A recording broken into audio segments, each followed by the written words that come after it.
জাল পিঠা বানালাম, এখন সস দিয়ে খাবো আমরা। জাল পিঠার জন্য এখানে আটা নিয়ে নিলাম, লবণ দিয়ে আটাটা একটু ঘন করে নিলাম। এখন আলু কুচি দিয়ে দিব, মেশিন দিয়ে করা সেই জন্য চিকন হয়েছে, হাতে এত চিকন করতে পারি না। এখন দিয়ে দিব পেঁয়াজ কুচি, একটু বেশি করে দিব। দিয়ে দিব কাঁচামরিচ কুচি, এটা মেশিনে করা।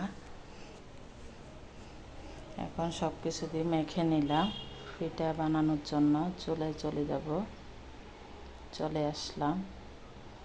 তেলে সব পিঠা দিয়ে দিলাম, দেখাই নেই তখন, ভিডিও ওপেন করি নাই, ভুলে গেছি। পিঠা বানানো হয়ে গেছে, বড় বড় করে বানাই নিলাম।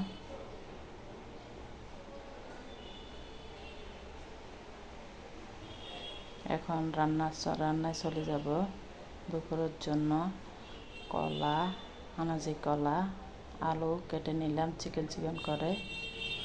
প্রতিদিন বড় বড় করে রান্না করি, আজকে ছোট ছোট করে রান্না করব মাছ দিয়ে।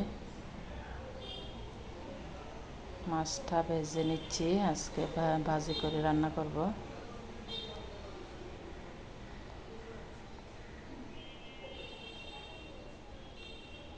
রান্নার জন্য এখানে পেঁয়াজ ভেজে নিলাম।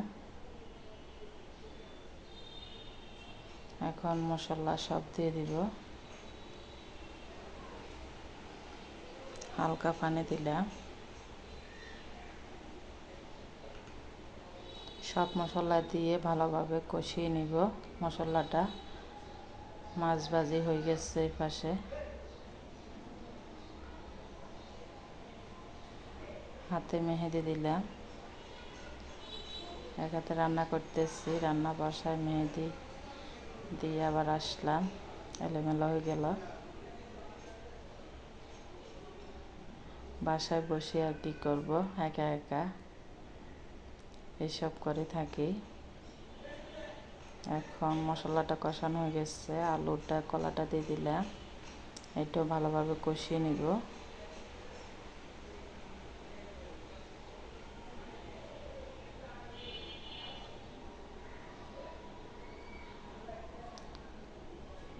কষানো হয়ে গেলে মাছটা দিয়ে দিব।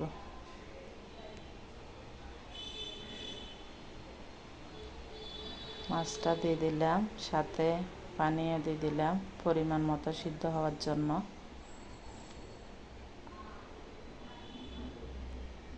মাশাআল্লাহ, অনেক সুন্দর কালার দেখা যাচ্ছে। তরকারিটা সত্যি অনেক মজা হয়েছে।